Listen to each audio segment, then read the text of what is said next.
늘 똑같지만 제목 같이 한번 읽어봅시다. 시작. 모태신앙 다시 시작하기. 네 번째 시간이죠. 그동안의 점검 질문들을 통해서 내가 하나님을 아직 믿고 있지 않구나, 뭔가 불완전하구나 라고 만약에 판명이 되었다면 이제부터 어떻게 해야 될까? 즉 어떻게 해야 믿음을 가질 수 있나? 오늘은 여기에 대한 이야기를 할 거예요. 여러분, 어떻게 하면 믿음 가질 수 있을까요? 교회를 열심히 나오면? 기도를 간절히 하면? 물론 부분적으로 맞는 게 있지만은 조금 더 체계적으로 살펴볼게요. 저는 믿음의 재료가 있다고 생각을 해요. 믿음의 레시피. 다음 세 가지의 재료가 갖춰졌을 때 사람 안에서는 믿음이 꽃피어 오른다고 생각합니다. 자, 믿음의 재료 첫 번째 뭘까요? 어떤 게 필요할까요? 자, 다 같이 한번 읽어볼게요. 시작. 의지. 네, 믿음의 재료 첫 번째는 뭘까요? 의지예요. 의지는 뭐냐? 내가 믿고자 하는 의지. 자, 우리한테 선물로 은혜로 구원이 주어졌지만은 만약에 이걸 내가 받아들이려는 의지가 아무것도 없어. 그러니까 예를 들면 일상생활을 친다면은 나한테 구원이 왔대. 근데 애초에 교회도 안 나가. 아, 나 안 궁금해. 뭐 설교 나와서 이러고 있어. 사실 그 사람한테 믿음이 생길 수가 없겠죠. 그래서 이거는 뭐냐? 내가 믿고자 하는 의지를 말해요. 자, 그런데 이 중에서 혹시 교회를 조금 오래 다니고 성경을 조금 봤다 하는 친구들은 살짝 헷갈릴 수 있어. 뭐가 헷갈리냐면은 잠깐만, 믿음은요 은혜 아니에요? 우리가 의지로 따내는 게 아니라 하나님이 은혜로 주시는 거 아니에요? 헷갈릴 수 있기 때문에 요거 한번 정리해 줄게요. 자, 다 같이 한번 읽어봅시다. 시작. 또한 그로 말미암아 우리가 믿음으로 서 있는 이 은혜에 들어감을 얻었으며 하나님의 영광을 바라고 즐거워하느니라. 무슨 말이에요? 분명히 그 은혜가 주어졌지만 우리가 그 은혜에 들어가는 것도 다른 작업이란 말이에요. 이렇게 하면 예를 들어볼게요. 어느 날 청년부에서 여러분들한테 선물을 보냈습니다. 집집마다. 뭐를? 맥북을 한 명씩 다 돌린 거야. 집 앞에다가. 이게 뭐예요? 이게 바로 은혜죠. 얼마나 은혜로워, 그렇잖아. 자, 이렇게 은혜로운 맥북이 왔는데 만약에 이거를 수령하지 않아, 문 앞에 계속 놔, 이거는 선물이 의미가 없는 거겠죠. 분명히 이 문을 열고서 그 맥북을 갖고 와서 셋업하는 과정이 있어야 돼. 그게 바로 의지라는 거죠. 자, 그러면은 내가 이거를 선물을 갖고 왔다라고 해서 이 맥북 내가 갖고 온 거예요? 아니죠. 교회에서 준 감사한 은혜죠. 근데 그것을 갖고 오는 최소한의 의지는 필요한 거죠. 마찬가지로 하나님이 예수님을 통해서 우리한테 구원이라는 은혜를 주셨어요. 근데 그 은혜를 믿겠다라고 하는 최소한의 의지는 분명히 있어야 됩니다. 그래서 분명히 믿음의 재료 첫 번째 뭐다? 의지. 자, 그 다음에 두 번째 재료는 뭘까요? 지식. 네, 너무너무 중요한 거. 우리가 간혹 이 지식이라는 단어 자체를 약간 좀 뭐랄까, 부정적인 뉘앙스로 들을 때가 많아요. 왜냐하면 그렇게 사용될 때가 많잖아. 그 지식만 쌓여가지고, 저 지식만 추구하는.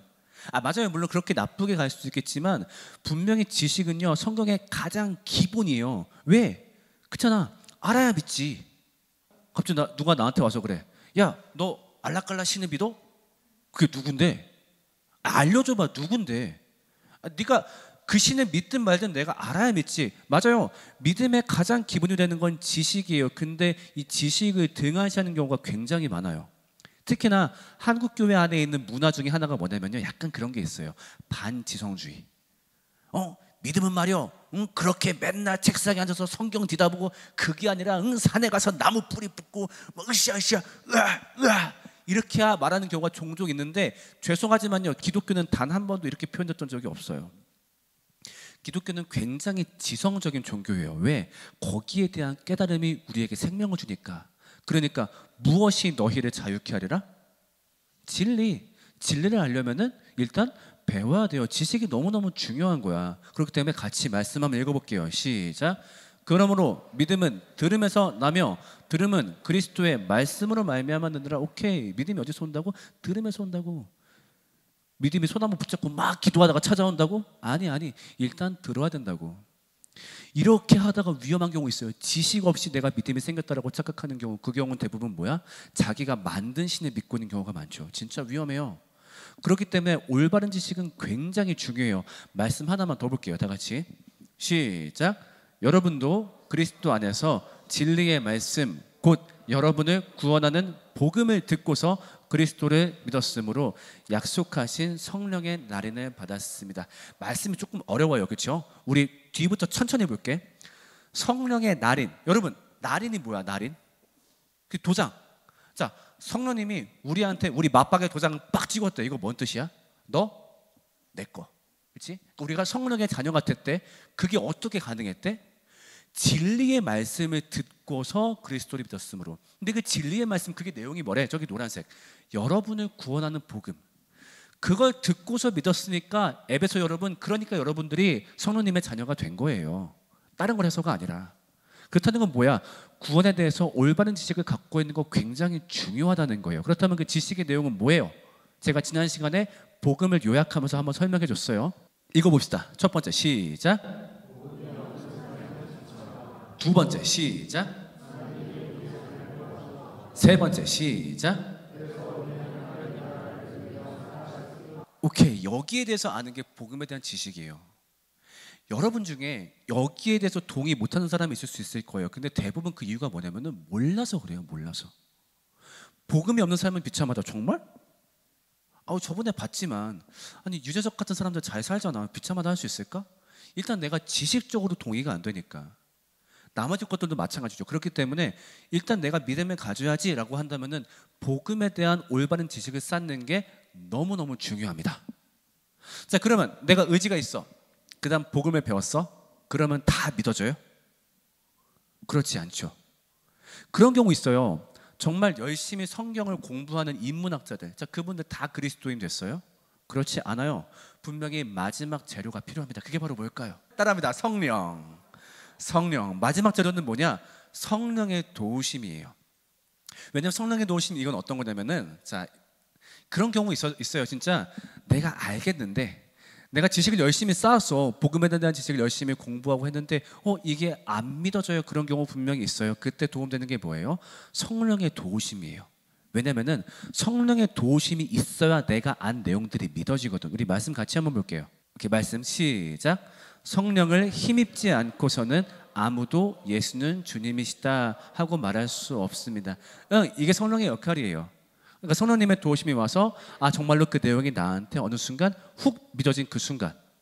사람마다 달라요. 누군가는 갑자기 어느 날 훅 믿어지기도 하고, 누군가는 복음의 지식을 배우자마자 훅 믿어지기도 하고, 누군가는 몇 년 혹은 십몇 년의 시간차가 있기도. 사람마다 다 다르지만은 이게 성령의 도우심이 반드시 있어야 믿어져요. 자, 근데 우리가 성령에 대해서 오해하고 있는 게 있어가지고 그것만 잠깐만 잡고 갈게요. 자, 성령은 어떤 분이실까요, 여러분? 성령은 어떤 분이에요? 우리가 보통 성령님을 어떻게 오해할 때가 많냐면은, 여러분 혹시 그런 거 들어본 적 있나? 성령 집회 이런 거, 성령 대부흥 집회, 성령 치유의 뭐 은사 막 그런 거 있잖아. 그럼 거기서 성령 받으라, 성령 받으라, 성령 받으라, 받으라 한단 말이야. 거기서 약간 chấp 적하고 있으면은 성령은 약간 어떤 느낌이처럼 드냐면은, 게임으로 치면은 약간 그런 만화 같은 느낌? 내가 성령을 딱 받았어. 그러면 내가 갑자기 막 뭐 빵 나갈 수 있고, 손 뻗으면 갑자기 불이 빵 나가고, 뭔가 이제 갑자기 뭔가 희한한 거 막 보고. 그게 성령이 아니다라고 말할 수는 없겠지만요, 그게 성령의 본질적인 사역은 아니에요. 성령은 어떤 분이냐? 우리한테 갑자기 막 힘 나가게 하고 갑자기 환상 보게 하고 이런 분이 아니라, 첫 번째 사역이 뭐야? 이거예요. 다 같이 읽어볼까요? 시작. 성부 성자를 나에게 소개해 주시는 분. 이건 제 말일까요? 아니요, 예수님의 말이에요. 성령님이 너희에게 갈 것인데 그분은 자기의 말로 말하는 것이 아니라 하나님과 나의 일을 너희한테 소개해 줄 거야. 그 말은 뭐야? 성부 성자에 대해서 배웠어. 내가 안 믿어져. 그때 누가 도와줘? 성령님이 우리 곁에서, 그게 사실 이런 얘기였어, 나에게 믿어지게 쓱 도와주시는 분. 그래서 성령님의 첫 번째 역할은 이거예요. 그래서 뭐 누가 뭐 무릎이 나았대, 방언이 터졌대, 환상을 봤대, 그런 일은 있을 수도 있고 없을 수도 있고 대부분은 없는 경우가 많아요. 근데 가장 본질적인 건 뭐다? 그 내가 지식을 통해 들었던 성부 성자의 사역을 나에게 믿어지도록 하시는 분, 그것이 바로 성령님의 도우심이다. 그래서 결과적으로 믿음의 재료 세 가지. 첫 번째 재료가 뭐다? 의지. 두 번째 재료가 뭐다? 세 번째 재료가 뭐다? 성령이다. 오케이. 자, 그러면은 약간 이렇게 도표를 만들 수 있을 것 같아요. 정말 모든 경우가 다 이렇다라고 하기는 어렵지만은, 그래도 보통은 의지, 지식, 성령이 순차적으로 오는 경우가 많아요. 사실 그렇잖아. 의지가 있어야 지식을 배울 테고 그 복음에 대한 지식이 있어야 성령의 도우심을 받을 수 있으니까. 그걸 근거한다면은 네 가지의 경우의 수가 있을 거야. 첫 번째 어떤 경우의 수? 아무것도 없어. 알고 싶지도 않아. 제발 나한테 얘기하지 마. 그러니까 당연히 몰라. 성령의 도우심도 없어. 이 상태를 무의지의 단계라고 말을 할 수 있을 것 같아요. 자, 그 다음에 의지가 있어. 나 그분 누군지 알고 싶어. 근데 잘 모르겠어. 되게 알고 싶은데, 그래서 뭔가 하긴 하는데 이게 맞는 건지도 모르겠고 뭔가 열심히 하고 싶은데 나 그분 되게 알고 싶어. 의지는 있으나 복음에 대한 올바른 지식이 없는 상태. 이걸 뭐라 할 수 있을까요? 무지의 상태라고 할 수 있을 거예요. 자, 그 다음 단계. 자, 의지도 있고 그래서 정말 하나님을 누군지 믿고 싶어가지고 충분하게 복음도 배웠어. 그런데 믿겨지지 않아.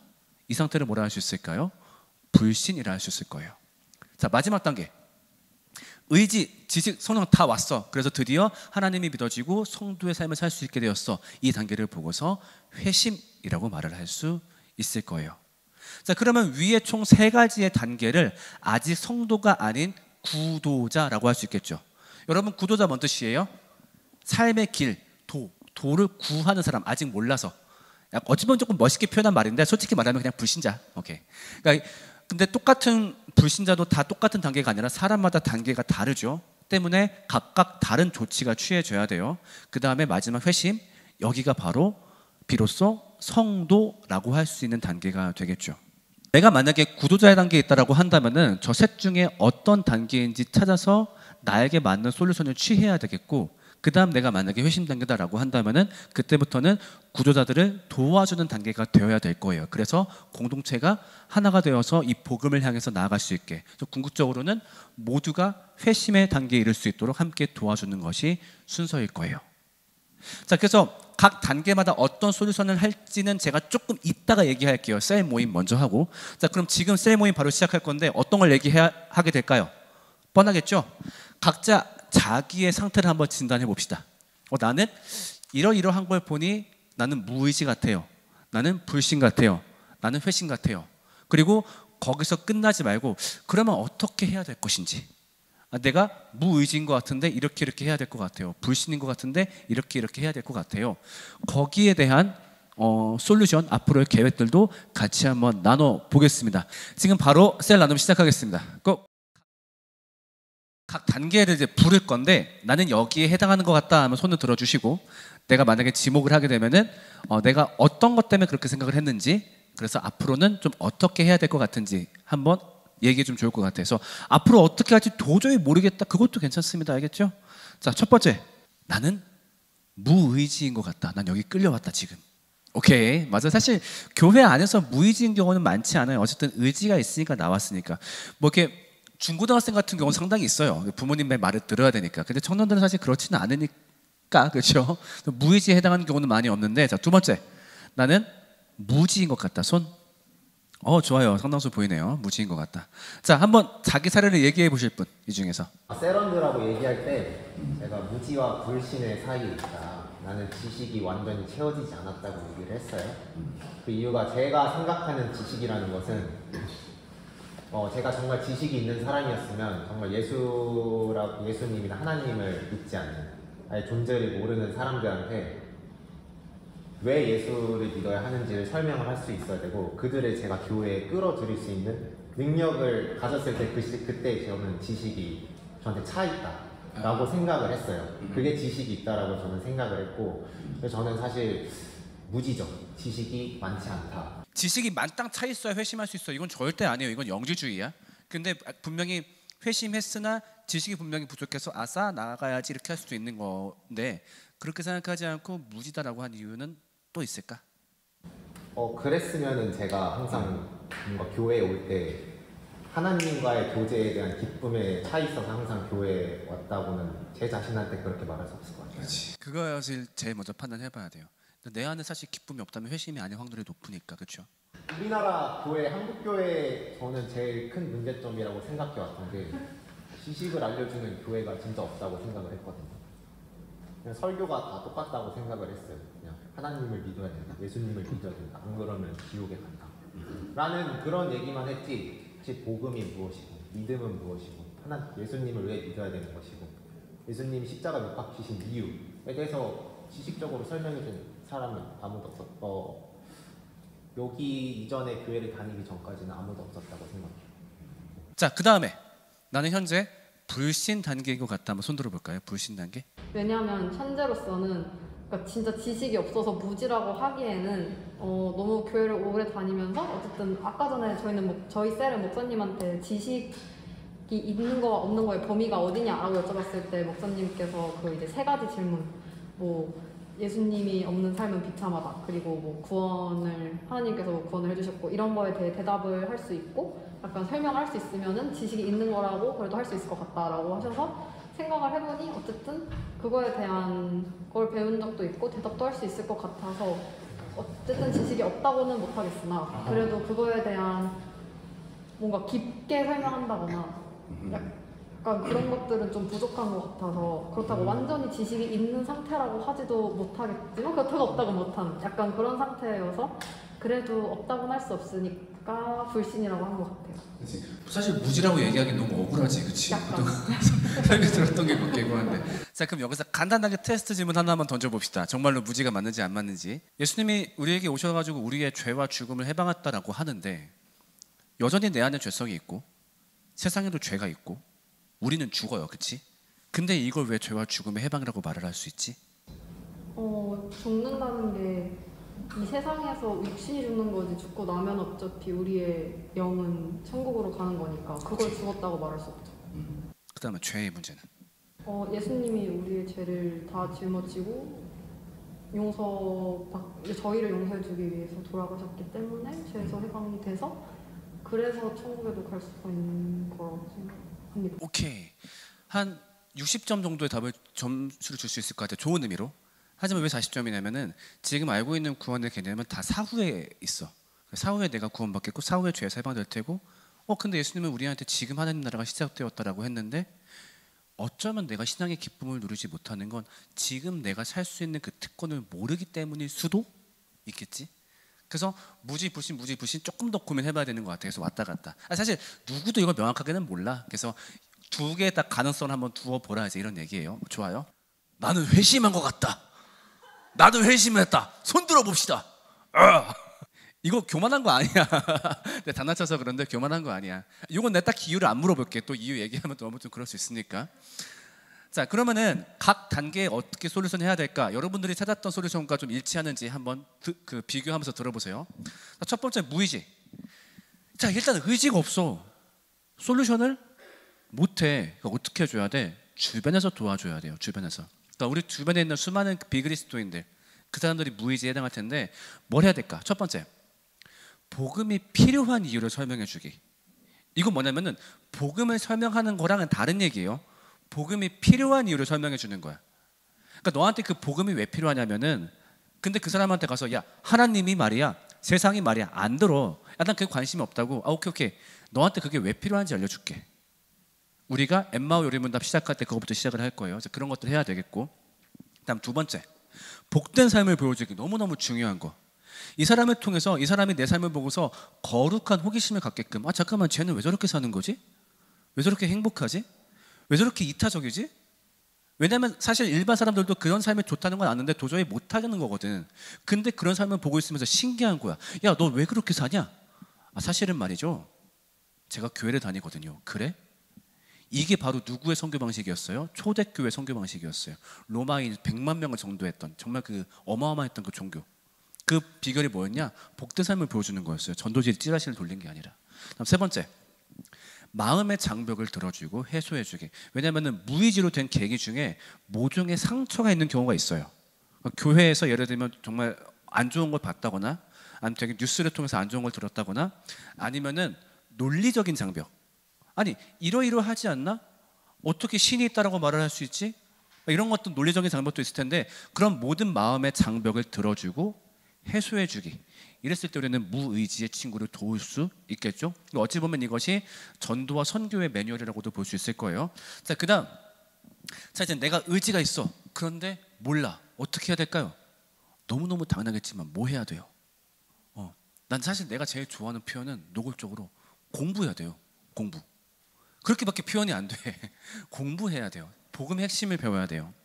아까 이제 여기 중간에 했던 저랑 그런 얘기했었는데 복음의 부차적인 지식하고는 조금 달라요. 예를 들면은 성경을 놓고서 이스라엘 왕 순서를 외워. 사울, 다윗, 솔로몬, 로보암, 여로보암 제바. 그게 나중에 복음을 더 깨닫는데 도움은 될 수 있겠지만 정말로 그 회심을 이끄는데 핵심적인 복음은 아니에요. 안타깝게도. 그렇기 때문에 정말 핵심적인 복음, 구원이 뭔데, 예수님이 누군데, 성령님이 누구신데, 나한테 그게 왜 왔는데, 그게 나랑 뭔 상관인데, 이런 핵심을 배워야 돼요. 그리고 그 와중에서 반드시 질문하고 대화해야 돼요. 왜냐면 이게 그냥 배운다고 끝이 아니라 정말 내가 동의를 하려면은 동의되지 않는 부분도 말할 수 있어야 되고 다른 사람의 생각도 들어볼 수 있어야 되거든. 마음껏 질문하고 대화하고 이때 어떤 의심들거나 회의하는 거를 부끄러워하지 않기, 공동체도 그걸 심각하게 바라보지 않기. 나 사실 하나님이 존재하는지 모르겠어. 이러면 안 돼요. 그렇게 하면 안 되고 그걸 인정해줘야 돼요. 아, 그렇지, 같이 고민해보자. 자, 그 다음 세 번째. 내가 불신앙계인 것 같아요. 어떻게 해야 돼요? 되게 막막하죠. 근데 아까 했던 정답이 맞아요. 뭐예요? 성령의 도우심을 구하는 기도하는 거예요. 성령님, 저에게 와주셔서 이 내용들이 제가 믿어지게 도와주세요. 이 사실이 안 믿어진다면 아직 성령의 내주가 시작되지 않은 거예요. 그렇죠? 때문에 성령님, 저와 함께 하셔서 이 내용들이 믿어지게 도와주세요. 근데 너무 막연한 기도 아니냐고요? 아니, 이건 예수님이 보증한 방법이야. 같이 한번 읽어볼게. 시작. 너희가 악할지라도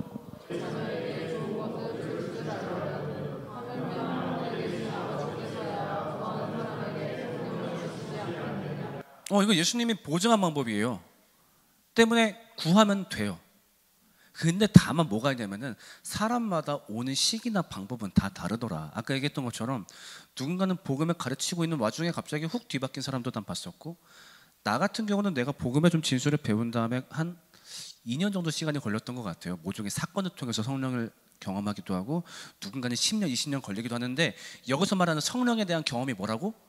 가슴이 뜨거워지고, 와, 이거 말고 와, 진짜 이 내용이 날 살렸구나. 이게 정말 나에 대한 내용이었구나. 이거 나 없었으면 죽었겠구나. 이거 정말 감사하구나. 도대체 왜 나를 위해 죽으신 거지? 갑자기 나에 대한 사건으로 훅 다가오는 사건. 그게 바로 성령의 임재를 경험하는 거죠. 그래서 기도하면 돼요. 그리고 동시에 너무 완벽주의에 빠지지 않기. 이제 아까 나눈 중에 이제 그렇게 등장했었는데, 나는 불신인 것 같아요. 왜 회심이 아니야? 저는 아직 제 삶에서 분노를 없애지 못했어요. 아직 저는 복음에 대해서 모르는 게 많아요. 그럴 수 있어. 그러니까 회심하고 나서 이제 분명히 부족한 점도 있을 수 있는데, 난 불신이에요. 여기 매여 있는 사람들 중에서 너무 완벽하면 회심이라 생각하는 사람들이 있어요. 그렇지 않아요. 아까 창은이가 얘기했던 그 기준, 내가 그 복음이 기쁘고 감사한가? 거기 기준에 맞춰서 내가 내 삶을 바꾸고 싶은가? 거기에 대한 마음이 있다면 회심으로 봐도 괜찮아요. 그래서 내가 너무 완벽주의 때문에 나를 불신이라 생각하지 않는지 한번 돌아보면 좋겠고, 초조해하지 않기. 그러니까 첫 번째는 같이 있는 건데, 첫 번째는 같이 묶이는 건데, 성령의 구하심을 구하는 기도했을 때 아까 얘기했던 것처럼 사람마다 다를 수 있기 때문에 초조해하지 않지. 이러다 끝까지 안 믿어지면 어떡하지? 예수님이 보증했다니까. 설령 안 믿어지나 쳐보자고. 예수님이 책임지셔가지고 왜 내가 책임져? 예수님이 보증하신 건데. 그러니까 너무 초조해하지 말고 공동체랑 계속 같이 함께하기. 아까 얘기했던 그 복된 삶을 누리는 그 공동체와 함께하면서, 맞다, 나도 빨리 이런 삶을 지향해 봐야지. 함께 하면서 또 동시에 부족한 지식을 메꾸기도 하고 그래야 될 겁니다. 그다음 마지막, 내가 회심한 성도다라고 한다면 드디어 뭐 해야 돼요? 이때부터 성도의 삶을 사는 거죠. 여러분, 우리가 성도라는 단어를 가끔 되게 만만하게 볼 때가 있어. 사실 그렇지. 교회에서 누구 소개할 때 그럼 집사님이세요? 아니요, 전 성도입니다 라고 얘기하면 뭔가 뉘앙스가 약간 어때? 성도란 단어의 뉘앙스가 뭔가 되게 초급자. 그렇지? 그 게임에서 캐릭터 바로 만들면은 뭐 초급 검사 이런 거 있잖아. 나중에 레벨 쌓아서 중급 검사, 고급 검사에서 집사, 장로인데 성도면은 아이고 이제 시작하셨구나. 아직 아무것도 모르시겠구나. 사실 그런 뜻이 아니에요. 성도란 단어는 영어로는 뭐예요? 영어로 saint예요. saint. 성스러운.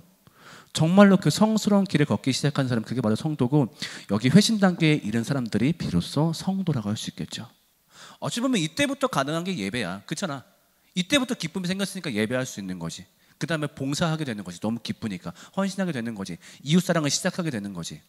그러니까 그 앞 단계의 사람들한테 이걸 강요하게 되면 교회에서 굉장히 뒤틀린 현상이 나타나게 돼요.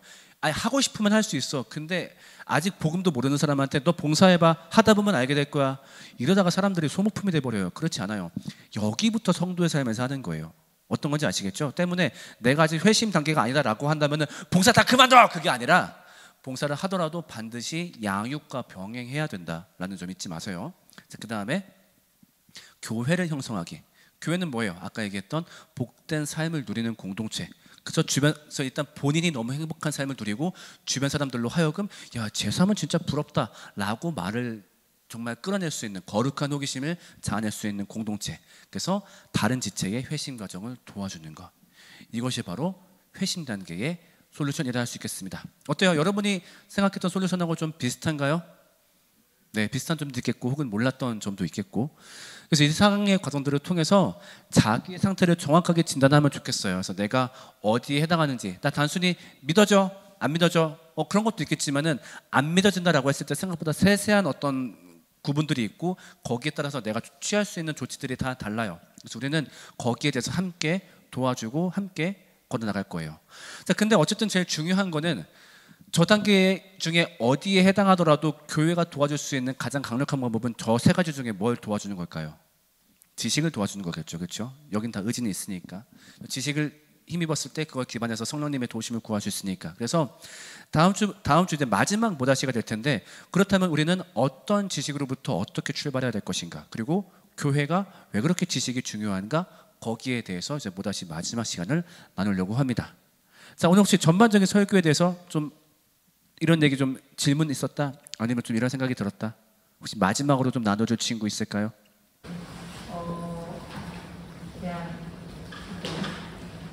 저는 회심이라고 생각을 했거든요. 근데 이제 저 자신 말고 다른 사람을 볼 때 그냥 내가 느낀 거를 왜 못 느낄까?